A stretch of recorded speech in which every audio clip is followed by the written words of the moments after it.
नूरजहां किसी का नाम नहीं है दोस्तों। नूरजहां एक नाम की बजाय बस एक उपाधि मात्र है।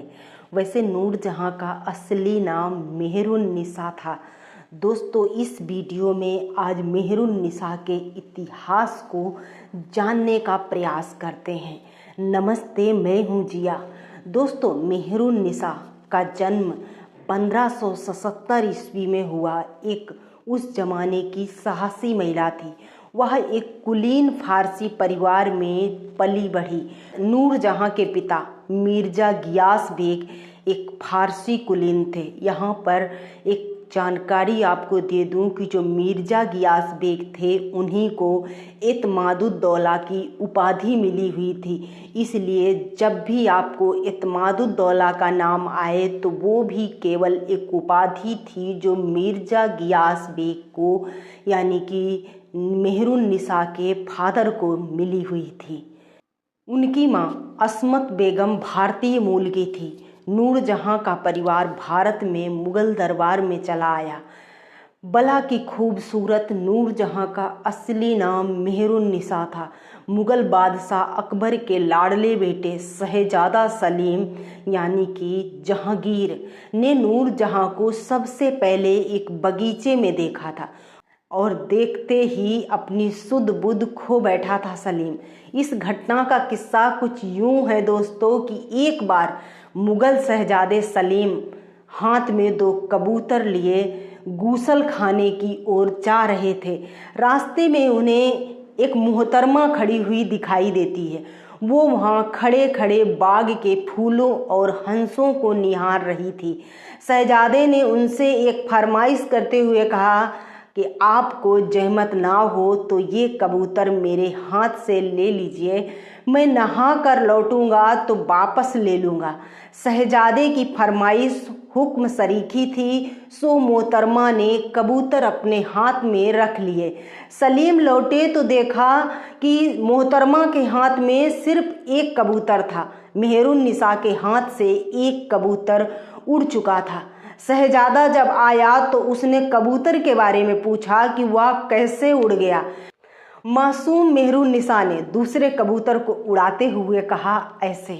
मेहरुन्निसा की इसी मासूम अदा पर जहांगीर फिदा हो गए और उसने निश्चय किया कि वह उसी से शादी करेगा। मेहरुन्निसा एतमादुद्दौला यानी कि गियास बेग की बेटी थी।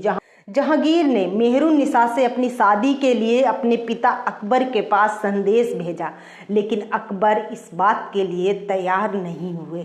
मेहरुन्निसा के पिता को भी यह रिश्ता मंजूर नहीं था।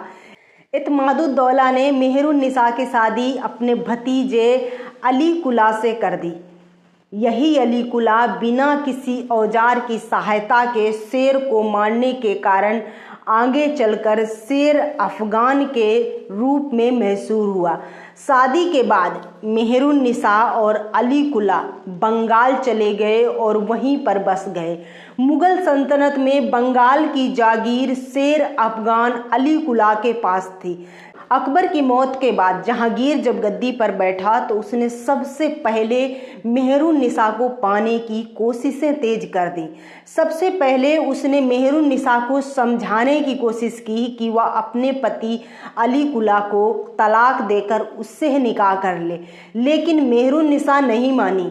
उल्टा मेहरुन्निसा ने जहांगीर को पत्र भेजकर फटकार लगाई कि किसी औरत को अपने शौहर से तलाक लेने के लिए इस कदर उकसाना और उससे जबरदस्ती शादी करना एक बादशाह को शोभा नहीं देता है। इसके बाद जहांगीर ने पहले साजिश कर अली कुला को एक शेर से लड़वाया, लेकिन उसने खाली हाथ शेर को मार गिराया। उसके बाद जहांगीर ने बंगाल के गवर्नर कुतुबुद्दीन ऐबक को कहकर अली कुला की हत्या करा दी। हालांकि कुछ इतिहासकारों में इस बात को लेकर एक राय नहीं है। शेर अफगान की मौत के बाद मेहरुन्निसा अकबर की बेबा सलीमा बेगम की सेवा में नियुक्त की गई। जहांगीर तो इसी इंतजार में था। उसने मेहरुन्निसा को आगरा के अपने शाही हरम में बुलवा लिया। जहांगीर ने उसे शादी के लिए राजी करने की बहुत कोशिश की और यह सफाई भी पेश की कि शेर अफगान अली कुला की हत्या में उसका कोई हाथ नहीं है। लेकिन मेहरुन्निसा यह बात मानने के लिए तैयार नहीं थी। जहांगीर उसके समक्ष प्रेम की भीख मांगता रहा और वह नहीं पसीजी। मेहरुन्निसा के प्यार में दीवाने जहांगीर के कारण राज का कामकाज भी ठप हो चुका था। दरबार लगना बंद हो चुका था।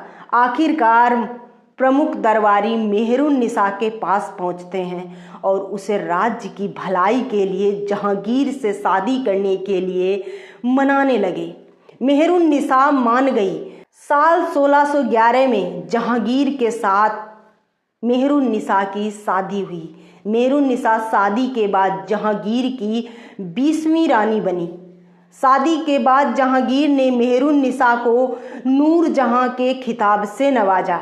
कहते हैं कि नूरजहां से शादी करने के बाद जहांगीर हर वक्त उनकी जुल्फों के साये और शराब की मदहोशियों में डूबा रहता था।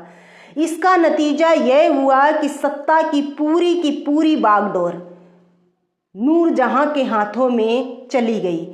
नूरजहां राजनीतिक पैतरों में काफी कुशल समझी जाती थी। कहते हैं कि जब जहांगीर का दरबार लगता तो नूरजहां सिंहासन के पीछे जहांगीर की पीठ पर हाथ रख कर बैठती थी। जब तक वह नूरजहां का हाथ अपनी पीठ पर पाता तब तक वह सही फैसले सुनाता रहता, और जैसे ही नूरजहां अपना हाथ जहांगीर की पीठ से हटा लेती वह दरबार को बर्खास्त कर देता।